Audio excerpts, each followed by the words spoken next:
everybody, and thanks for joining me today. I'm working at the bottom of this pass. I just almost finished up the last leaf that is sort of hanging off that branch. And I am over 38,500, so only 1,500 more this month to get to 40,000, which looks like it should be no problem. Especially since this area is not as confetti heavy. Pardon me, as earlier this month was. Oh my goodness. My anti-snore device is on its way. According to the tracking information, when I checked it this morning, it is now in Canada and has been released by customs, so hopefully it should reach me in the next day or so. I was curious and I downloaded a snore app to measure, and it must not be sensitive enough because it said I did not snore at all, and I know that is not true because I snored myself awake at least 3 times last night. So I said to my husband, it must need to snore like a freight train for it to catch it or something. It's not sensitive enough. Oh. I was trying to get sort of a baseline so I could see after I get the device if it's working for me, but I guess I'll just find out by if I feel more rested when I used it. I was saying I had one of those mouthpieces, but it was just killing my jaw. First night wasn't bad, and then sort of each subsequent night was getting worse and worse, and by the end of a week, I bit into a sandwich, and it wasn't even like crusty bread, it was just regular bread, and oh my gosh, it hurt so bad. So I said, well, we're done with that. I felt like my teeth were moving, and my jaw and my teeth were so sore that just forget it. That is not worth it. So I said I ordered one more over-the-counter thing, and if that doesn't work, then I'm gonna finally have to go to the doctor, but I really don't want to, because then you got to do a sleep study and blah. I mean, I'm fortunate at least we do have a clinic in town where I live, so it's not like I'll have to drive to a major city for it, which is nice because a lot of stuff we do have to do that. Years ago, I had to have a mammogram done because I found a lump, and basically they said they will do follow-up mammograms here, but they won't do your first one. I guess they don't want to be liable for it, so they'll do sort of, because they're willing to do the comparison to a previous scan to say that, yeah, nothing's changed or something has changed, but so they had to send me to a specialist center, and like I said, that was in the next big city, so that was a pain because it's a 3-hour drive each way, so that was a whole day, and so they did a mammogram, they did a sonogram, and they did a needle biopsy. So I said that kind of sucked because that meant I couldn't knit in the car on the way home because of it was sore. But and they said, oh, here's your very high-tech cold pack. The lady said, and it was like a little sandwich bag with ice cubes in it, wrapped in a piece of paper towel. I said the thing that sucked the most was when they were taking the biopsy, they hit the muscle underneath, and it made it contract really hard, and oh, that was painful. So the rest of it wasn't bad, but that was the worst part. It must have hit a nerve or something. But in the end, it was all worth it because they said, yeah, it's just fibrous tissue. It's completely benign. They had me come back in 6 months just to do one more scan, and they said, yeah, it hasn't changed by even a millimeter, so it's no need to worry. So thankfully that was good, because that was a bit of a nerve-wracking time. And I know they can tell you most of them are benign, but you always worry that that's not going to be the case. They said they always better safe than sorry. That's why they want you to get them checked out. But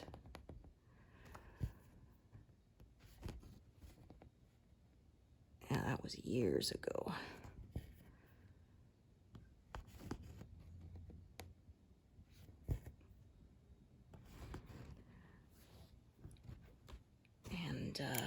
I remember my husband had to have an MRI done on his back. They do it now in town, but when we first were here, they didn't. So again, it was a whole day to go get the scan done. And it's funny too, because sometimes they'll be like, oh, well, you can come back tomorrow. It's like, no, I can't. It's, you know, we don't live in town. It's not easy to. We spent a lot of gas getting out here. We don't want to do it 2 days in a row. Or get a hotel, because, I mean, that costs money too. So as you can see, sort of, this is the edge of a leaf here, hanging off of that branch.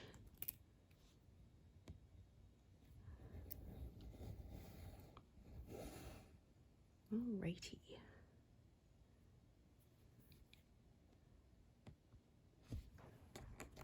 Been enjoying the latest season of Star Trek Strange New Worlds, and it was funny.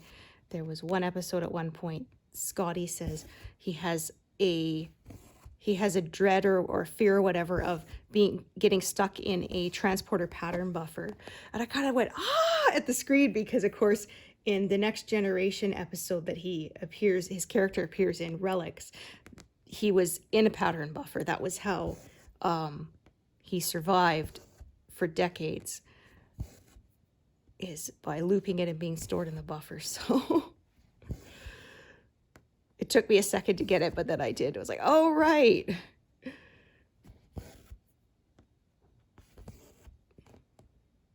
That episode actually was a viewer's choice marathon top 5. So it was, I think it was the 5th one. So it went Relics, Yesterday's Enterprise, The Inner Light, and then, of course, The Best of Both Worlds, parts 1 and 2, the Borg episode.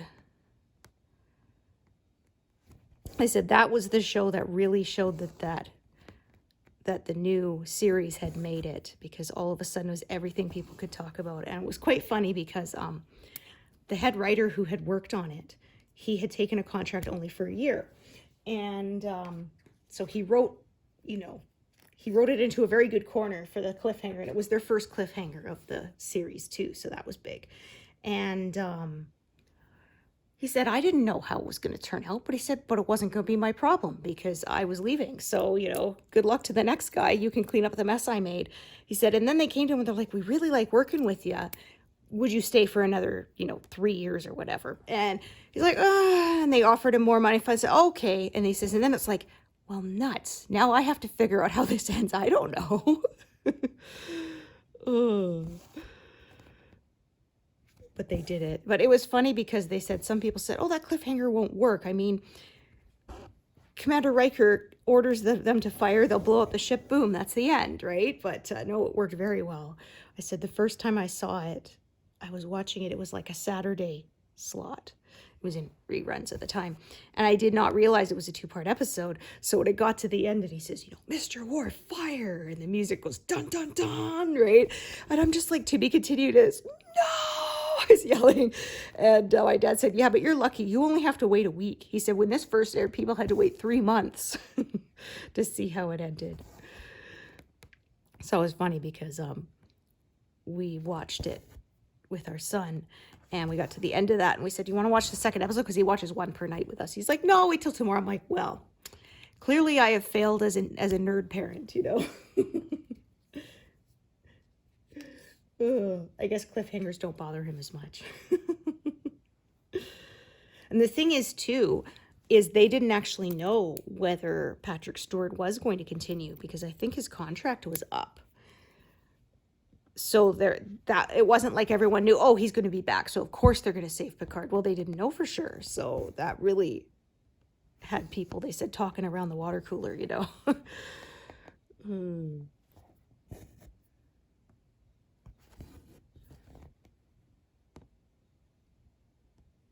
Alrighty. So I'm still reading the behind the scenes book and finding out little tidbits here and there.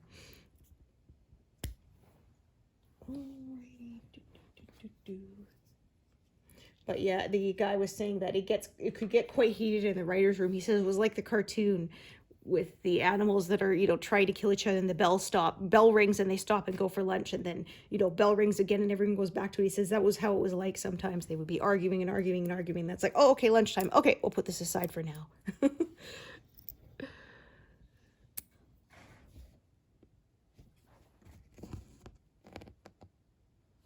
And I didn't know that. So there was a two-parter where Leonard Nimoy guest starred as Spock, of course.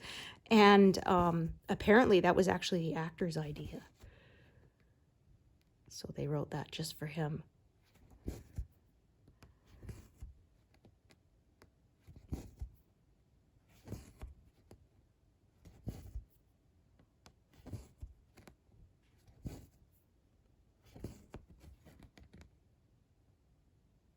Yeah, Kirk was the only one who didn't show up on that, of the original three, because the Doctor was in the pilot episode. I was saying previously how he wanted to be there to show that the old guard was passing the torch, and that he approved of this new show, because there were a lot of people who were like, no, you can't make a new Star Trek series, you know, it was classic. And so he wanted to show that this was giving his blessing to the new show. And they said, but, you know, we can't afford to pay you, because of course he had major seniority. And he said, no, you just pay me the cheapest rate you possibly can. I want to do this for you guys. So that was pretty cool.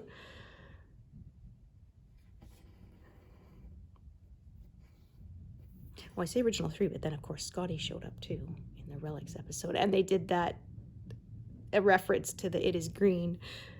Data, he gets his first taste of synthahol, and he says, he says to the server, what in blazes is this? And he says, oh, it's your Scotch scarf. And he says, I've been drinking Scotch since before your granddaddy was born, and this is not Scotch. And Data comes up, explains about synthahol, and I guess Scotty says, synthetic Scotch? Synthetic commanders, because he says, you're not quite real, are you? He says, no, sir, I'm an android, And then he says, but that he knows Guinan keeps some traditional drinks behind the bar. And so he pulls one out, and he says, what is this? And he says, it is, he kind of looks at the mail, at the label, he's like, And then he opens it, he sniffs it, he says, it is, and he looks and he says, it is green. Because of course that's what Scotty said in one of the original series episodes. So, which they also did in Strange New Worlds. The Doctor was being the bartender on the holiday planet, and yeah, he was throwing, juggling the drink bottles, and then at one point he says that it is green. I was like, oh yes, perfect. I loved it.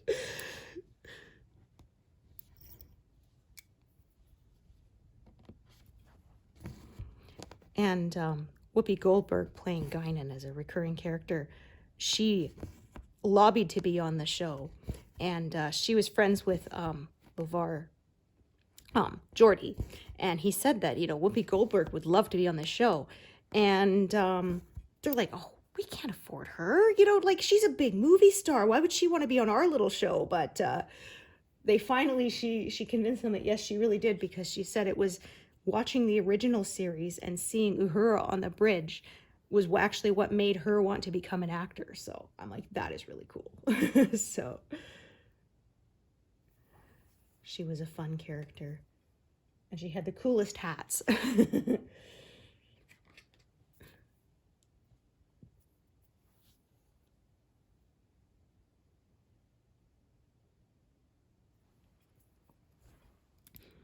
There was one point when, I can't remember which episode it was, but there's a fight in 10 Forward, and she pulls this energy weapon out from behind the bar and fires it into the air. And she says, okay, everyone, that was setting number 1. Does anyone want to see setting number 2? And everyone just kind of settles down after that.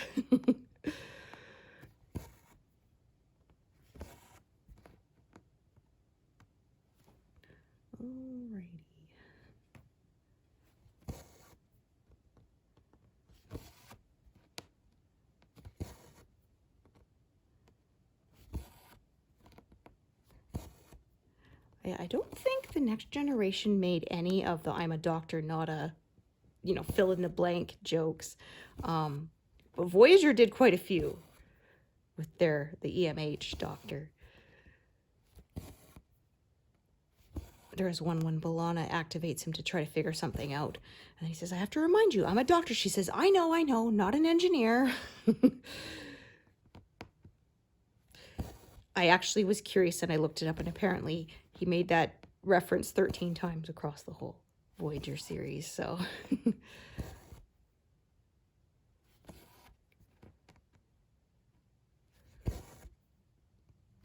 was funny because one of my friends sent me a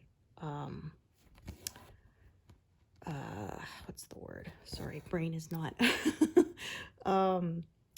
needle minder. And it was a picture of the original series Star Trek on like an old style TV. And I posted a picture, said, thank you so much. You know me so well. And one of my friends said on there, Jim, I'm a doctor, not a cross stitcher. So I was saying I have a bad habit for holding needles in my mouth, and I know you shouldn't do that. Because there have been cases of people accidentally inhaling or swallowing them, which you definitely don't want to do, and having to go to the ER, or they break off because you hold them too hard in your teeth. So I try not to do it. I do still sometimes have the bad habit of doing it, but for the most part I've gotten better at putting them on magnets and not holding them in my mouth, because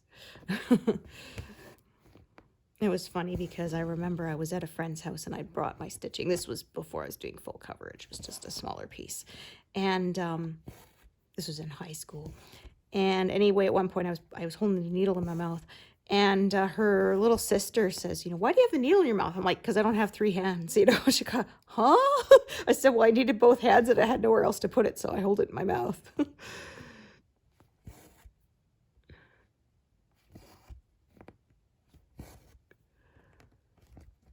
I was much slower then.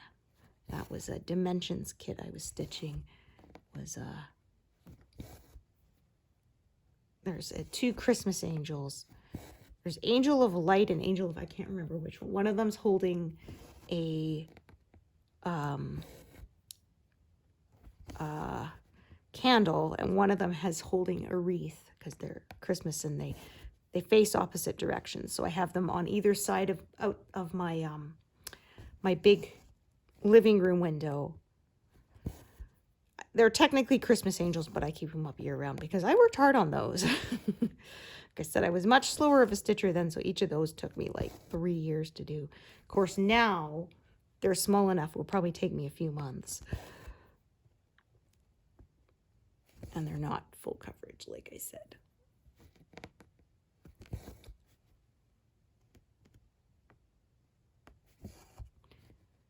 And they're on different fabrics because I didn't realize that they might discontinue it, which is what happened. I bought the fabric for the first one and figured I would buy the fabric for the next one once I was done the first one. And of course, enough time had passed by then. Ooh, that doesn't look good. Okay. Let's try that again. Just didn't sit right. I might go the other direction. It's not very often, but sometimes a parked thread in there can kind of throw off the other stitch. Let's see. Yeah, that looks fine now. But, of course, like I said, this was when I was in high school, so I had money. The only money I had was from babysitting and paper route, so I didn't have a lot of it, so I couldn't afford to buy 2 pieces of fabric at the same time. Because, of course, I needed to buy all my embroidery floss as well. So, like I said, I figured I'd buy another one later and didn't realize that they were going to discontinue it. I mean, now I could probably find if I order online, but this was kind of before online ordering was really a thing, so I ended up having to. The other one was a beige instead of like an oatmeal color. So, but I said, they're hanging on opposite sides of the room, so it's not quite as obvious as it might be. I'm sure probably nobody else really noticed this unless I pointed out. And I was like, one of my friends did one that's 3 angels, and she said she missed part of the angel's dress. And I was like, really? And I sat there and I looked at the picture for about 5 minutes before I was like, oh, it's this little part here, isn't it? Right? She says, yeah, I didn't notice it. And I went and got it framed and everything. She's like, and they didn't notice either. I'm like, well, you know what? If you hadn't said anything, I probably never would have noticed either. It was because you mentioned it. And then I sat there examining it, trying to figure out where it was. We're always our own worst critics, though.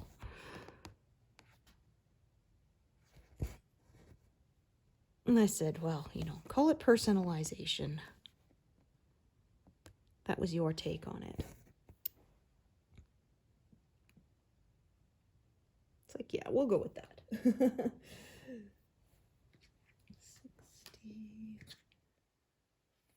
I don't think I have this one out yet, which maybe I should, because, yeah, it looks like there's quite a bit of this color in this area.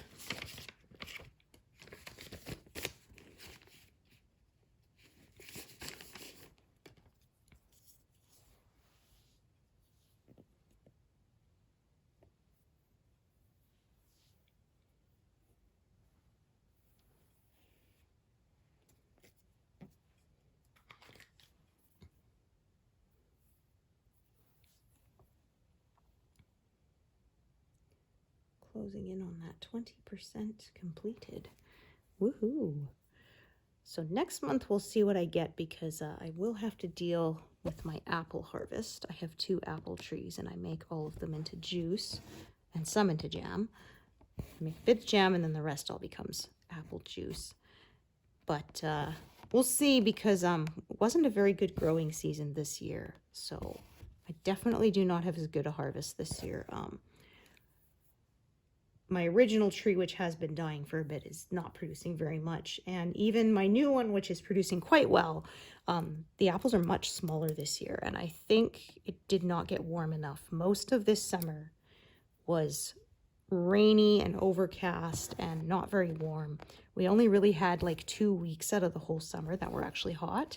And they weren't even 2 weeks together either. It was like 1 week in July and like 1 week in August. So I think it just, like I said, wasn't a great growing season. The ground might have been too wet because it did rain a lot. So unfortunately, that's what I said, is you never know, because some years I get 90 liters of juice and some years I get a dozen. It's just, and I don't do anything different. It's just the weather conditions, or possibly maybe there's growth cycles. I do know some things do that, where they will produce more in some years and kind of rest other years and produce less. So I don't know what it is. I'm no expert, but at any rate, all I do know is it looks like I'm going to have less than half of what I had last year, I would think, which was around 60 something, if I recall correctly. My juicer finally died last year. I said, well, I think I bought it in like 2011 or something like that. And so, like I said, it went through like 15 years of harvest. So I definitely got my money's worth, because that would practically be considered commercial use, because it expects you like to use it to make, 1 cup of juice every morning, not to make dozens of liters every year. So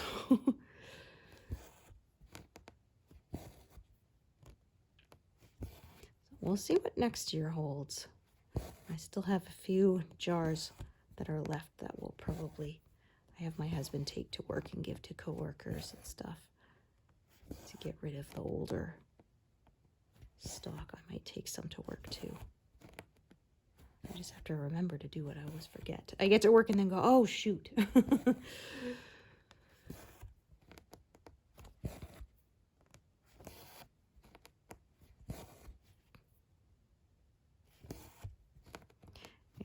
I say I store it as concentrate, then you can add water to it, so we can add carbonated water and have sparkling juice, but also because it takes up less space if you store it as concentrated too, because we mix it about half and half. When we use it, it's very strong, so it takes up half the space if you don't add the water to it. And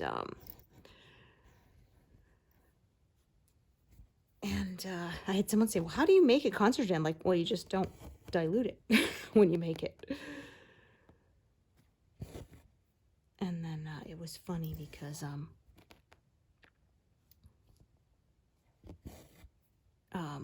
one of my husband's co-workers, we gave him some, and my husband warned him, you know, it's concentrate, so make sure you water it down. And he's like, no, I'm fine, I'm tough. And he drank some, and then afterwards he was like, oh, I should have listened to you because my stomach. Like, yeah, we tried to warn you. We did that at work once. We used the frozen orange concentrate to make orange chicken. This was when I worked at the restaurant. And we had some left over, and my boss was like, here, have some. And he poured some in a cup, and we added some water, but we obviously didn't add anywhere near enough water because about 10 minutes later, all of us were like, oh my God. Yeah, because with those, you can't just half and half. Those are the ones where you're supposed to mix like the 1 can with like 4 parts of water. So it's very concentrated. They still make those, but you don't see them as much. But it was funny because somebody posted a picture on it of, you know, are you old enough to remember this? And I said, oh, I can hear this picture. Clunk, you know.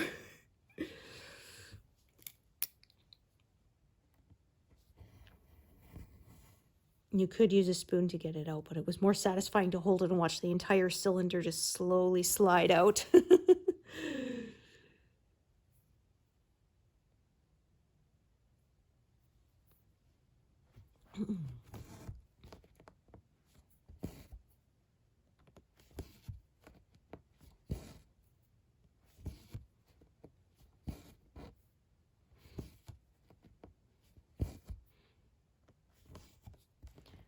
All right, this thread I think is not going to last for much longer. I'm going to do these here. Then we'll see what else I get out of it. I think that'll be it. I'll add a new thread coming from the top there. I do still use concentrate. I make an orange chicken of my own that's pretty good. Obviously it's not deep fried, but it's pretty yummy. You get a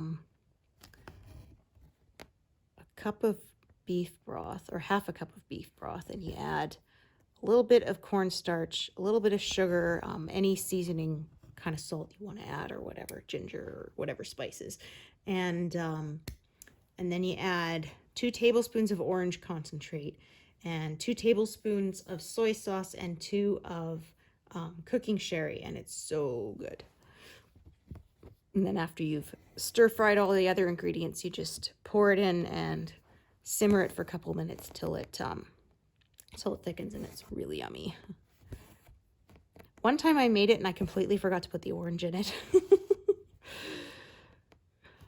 said to my husband, it's not orange chicken this time, it's just chicken. He actually liked it, so it was fine, but it was funny. Oh, that always happens sometimes. Just like one time I was making bread and I forgot to put the yeast in, and I was like, why didn't this rise at all? It's like the yeast is dead. And then I went, oh, wait a minute. I forgot that step. There are recipes for unleavened bread, but this one would not have worked. This one would have you would have lost your teeth to it. So that was the end of that. It was like bricks. Ooh. It was funny. I had a teacher who came from the UK, and she said, at least back then, I don't know if this is still the case, but that their flour comes with the baking powder already mixed in. And she didn't know that. So she's here in Canada, and she said, the first time I tried to bake stuff, and she said, this is like there's no baking compound in here. And because it came out totally flat and hard. And her husband's like, well, did you add the baking soda or baking powder? She's like, what do you mean add the baking powder? Because yeah, like I said, hers came pre-mixed. So I was like, oh.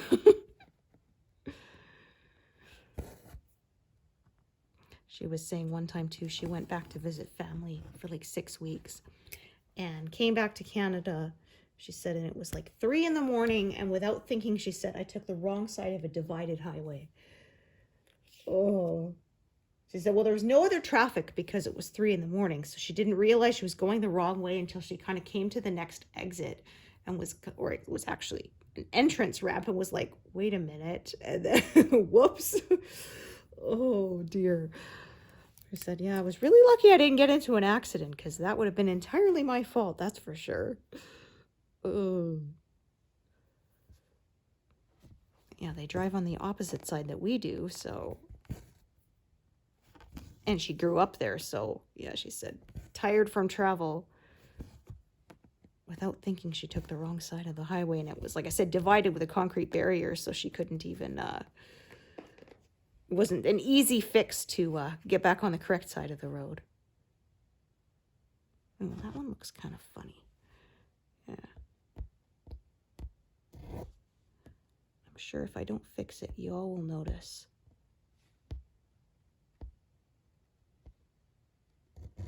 You always do. That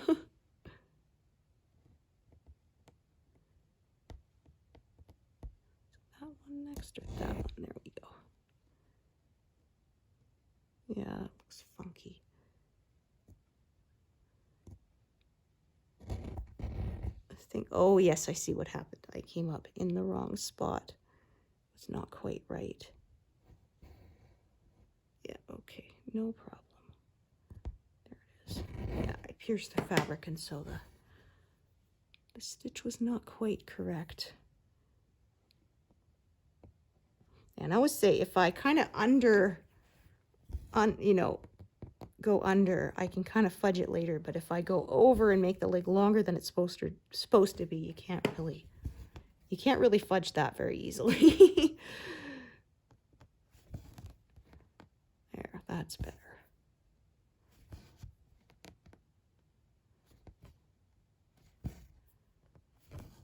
Much easier to fix it now than to cut and fix it later. Right?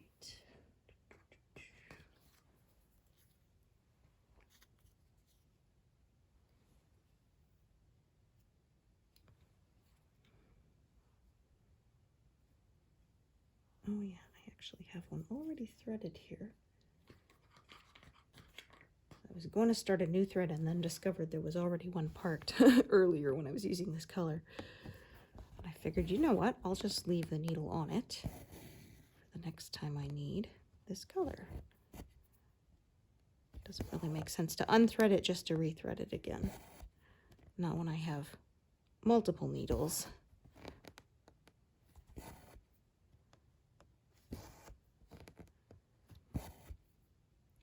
Like I said, we'll see.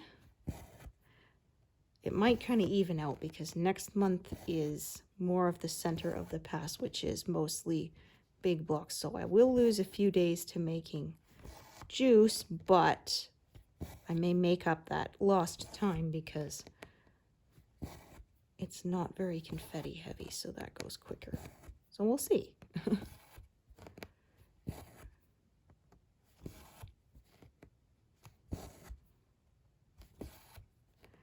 Yeah, when my apples are ready is kind of, it's not always exactly the same every year. Like this year, like I said, because we didn't have as good of a growing season, I'm kind of giving them an extra couple of weeks to let them ripen just a little bit more. I mean, they're very tart apples to begin with, but they're green and they have a bit of a red blush to them, and the red has not really come in very much. So I'm kind of waiting for that to finish developing and then make the juice out of them. Yeah, it's very tart juice, and like I say, I only add sort of enough sugar to sort of just take the edge off of how sour it is. It does make them good for making jam, since you have to use a fair amount of sugar with those to get it to set, so it keeps it from being too sweet, which is nice. I made a cherry and apple last year, so I might make a blueberry one this year. We'll see.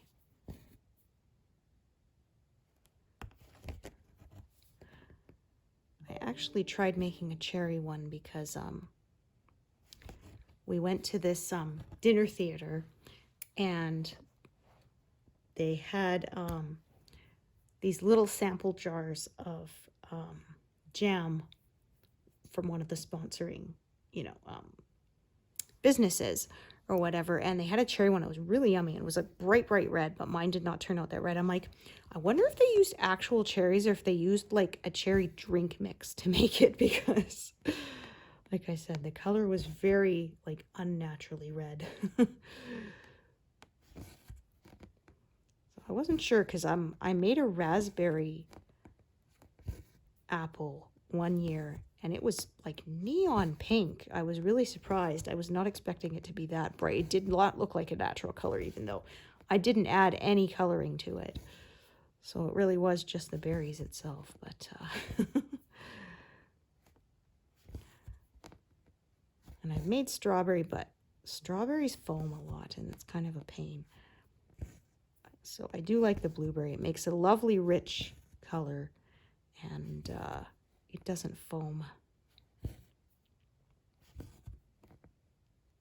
I made a plum one year too, and it was actually because one of my friends, I was visiting her, and she was cleaning out her freezer, and she's like, I don't know what I'm going to do with all these plums. She said, my mom gave them to me from their garden or whatever. And she said, but they've been sitting here forever, and I'm never using it. And I said, yeah, give them to me. I'll make jam out of them, and I'll give you some of it. So it worked out well.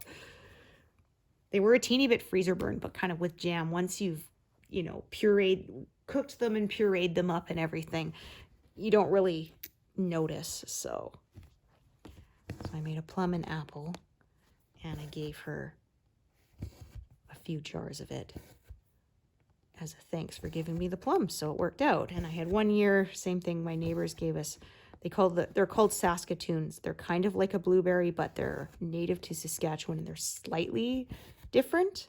They're a little firmer of a berry and a bit smaller. And so I made Saskatoon and apple jam, and again gave them some.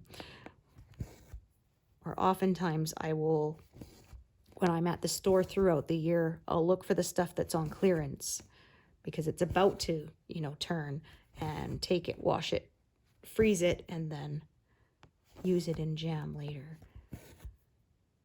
So I had one year that we had, it was like mixed berry and apple, because I had some blueberries and some raspberries and some strawberries from different times.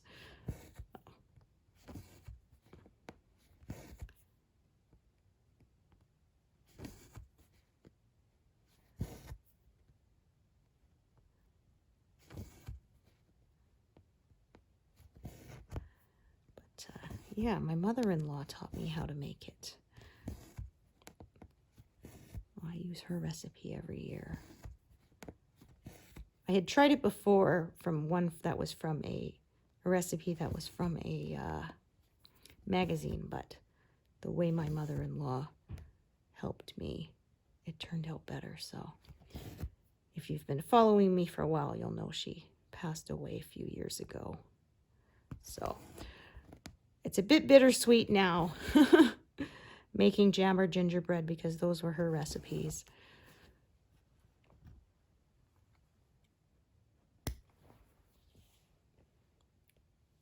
Yeah, the gingerbread recipe she makes is the best I've ever tasted. It stays soft even when it's, even because I made a gingerbread house one year when I was a kid, and you could not eat the gingerbread afterwards. It was like rock hard. And she had experimented with a bunch of different recipes to get it just right, and hers does not include molasses. Instead, it's a lot of brown sugar, because the molasses is basically what they take out of brown sugar to make white sugar. So she kind of thought, well, why use white sugar and add molasses when you can just use brown sugar? And yeah, you would think, since it's all kind of, like I said, it's what they take out, you'd think it would turn out the same, but it doesn't. I think that is the secret that of using that instead of the molasses. I think the molasses is what gives it the texture that is often too hard, which is probably good for building like gingerbread houses and stuff. You want to keep the shape, but for things you want to actually be able to eat later, not so good. And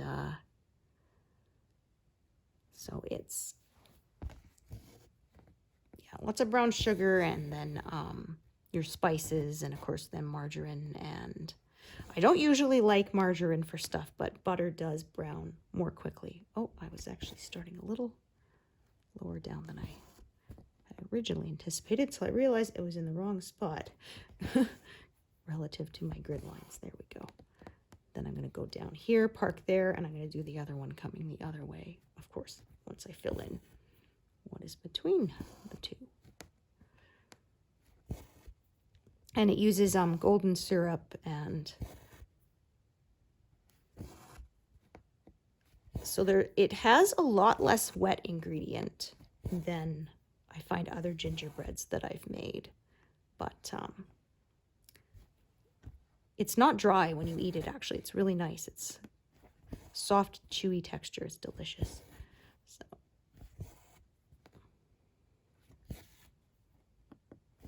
But I was surprised because there isn't a lot of wet ingredient the first time I made it.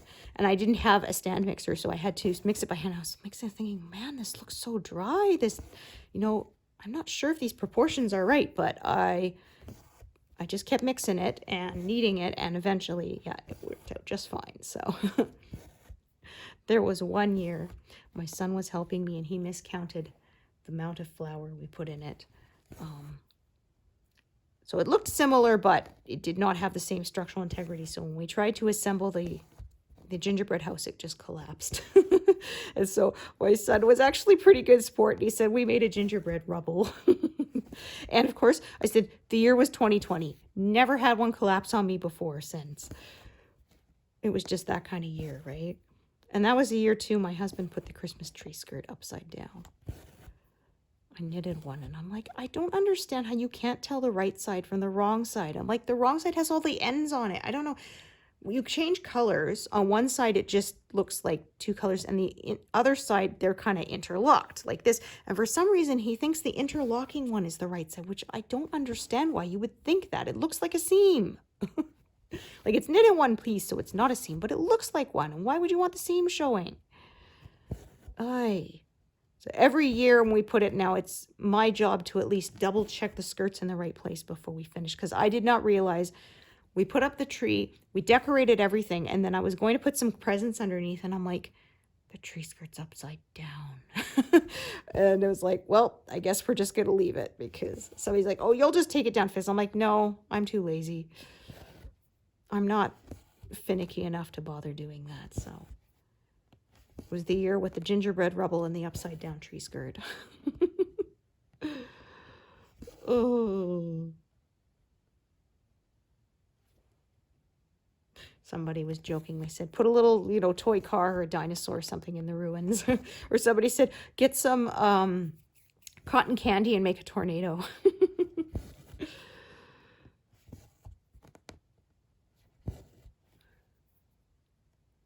Sure, I said. I can make a gingerbread house, I said.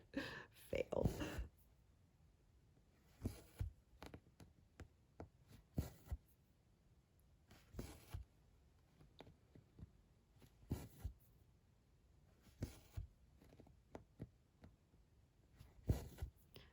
So I think by the time we do our next stitching session, I will have moved the whole frame over. Probably for the last time, and like I said, I may get some of the antler done.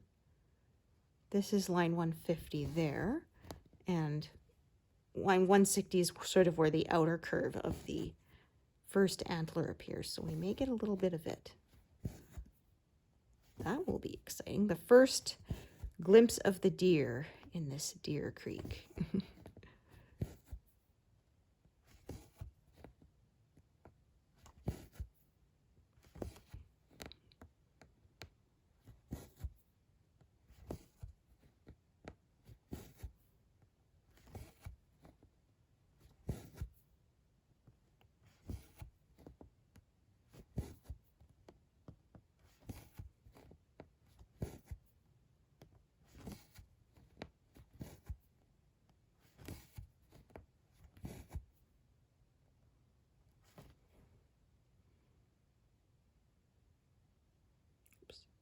Long press.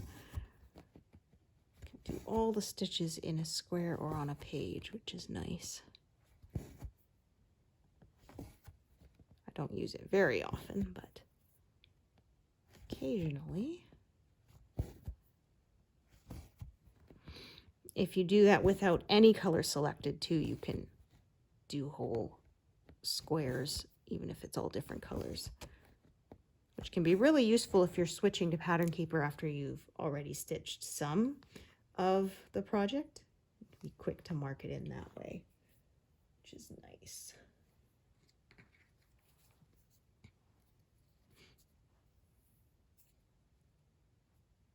Yeah, the developer is always adding new features, which is really nice considering that it's a one-time purchase and not a subscription service, which, like I said, I would have actually been, I usually hate subscription services, but this I would have been willing to pay for because it's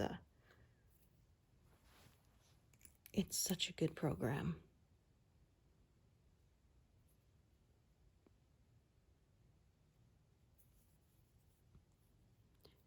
It has revolutionized the way that I stitch. I never would have tried parking without it. Like I say, it helps me stitch faster because I don't have to manually search symbols or highlight them or mark them when they're done or any of that. Keeps me from missing stitches a lot more easily, and you don't have to figure out the color key because it's already there. When you search, it tells you, as long as it's a fully supported pattern, of course. I can't tell you how many times working off paper, going through the color key over and over and going, I know this symbol is here, where is it? Which was really frustrating. Okay, fine. So I was gonna draw that across the back because it's super short. And I find it a little easier than doing pin stitches when it's really short, but forget it. It didn't want to cooperate, so I'll pivot.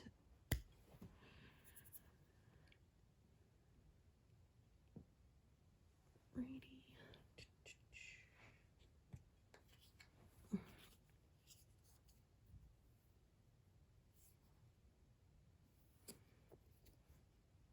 And I'm going to use 2 strands since it kind of divides.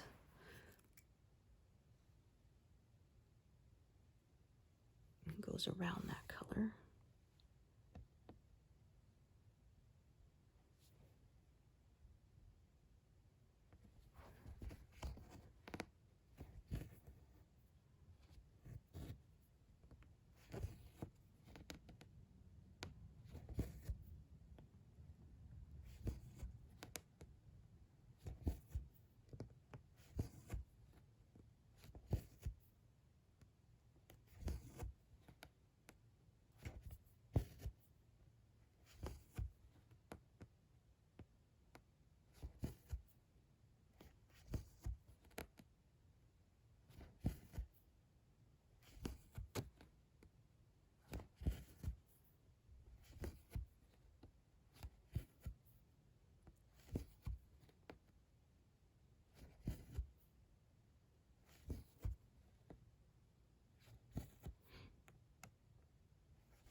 think these are also leaves, but it's in the background. This one's in the foreground, and then these bits are in the background.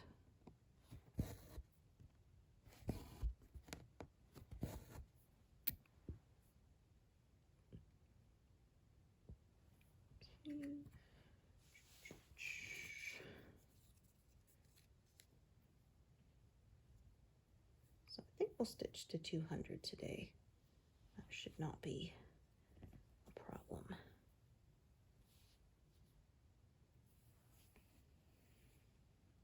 Oh, that was a single strand. It was just folded in half. Okay. I was trying to separate it. That wasn't working since it was one strand.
Okay.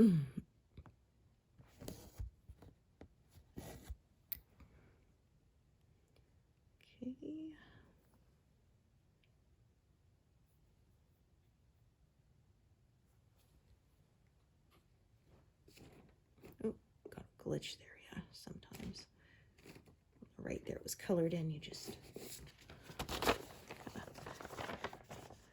You can do that, or you can sort of back out of the pattern and go back in. That usually fixes it.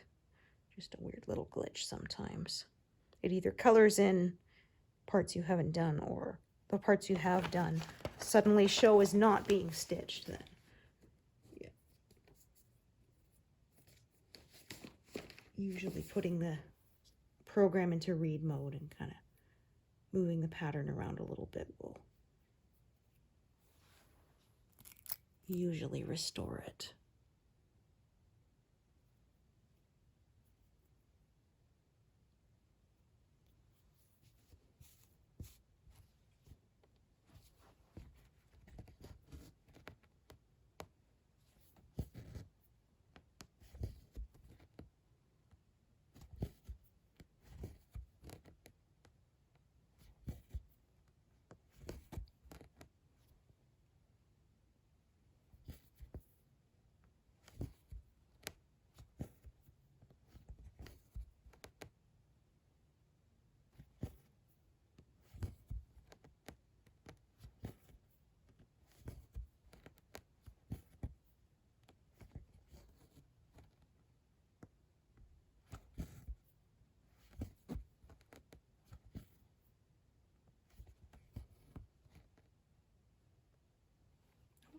cross that one. Yep.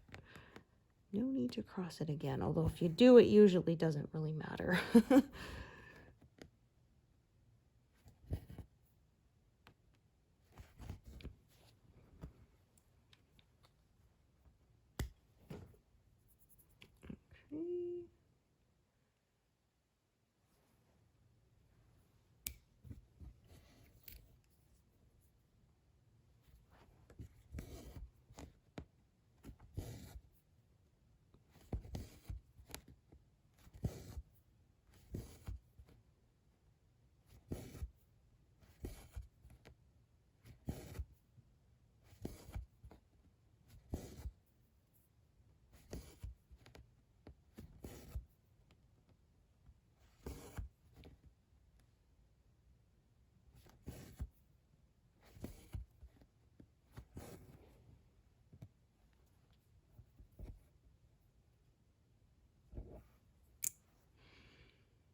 All right, so we'll go a little over. We'll do this bit here, and then that'll be where I call it a day.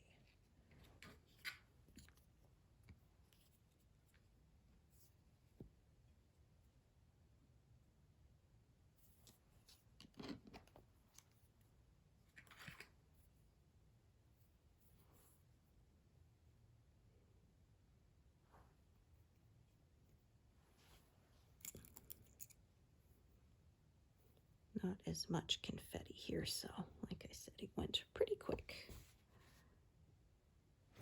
which I always like. Someone was saying they're stitching this pattern as well, and that the pine cones are the worst. I'm thinking, yeah, I saw those in the picture, and I'm not looking forward to tackling them. Just like that one pine branch at the top there. All the needles on it. My gosh, that was a beast to tackle. I'm glad now that it's done, but while I was stitching it, oh boy, that could be a bit frustrating at times. It's like there were no two stitches of the same color next to each other.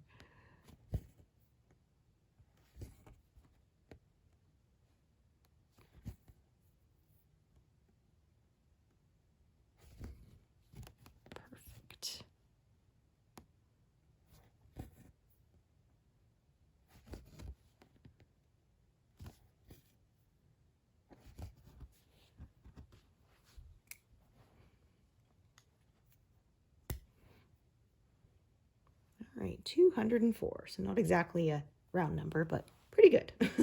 So thank you so much for joining me today, and hope to see you here next time. Thanks, everyone. Bye.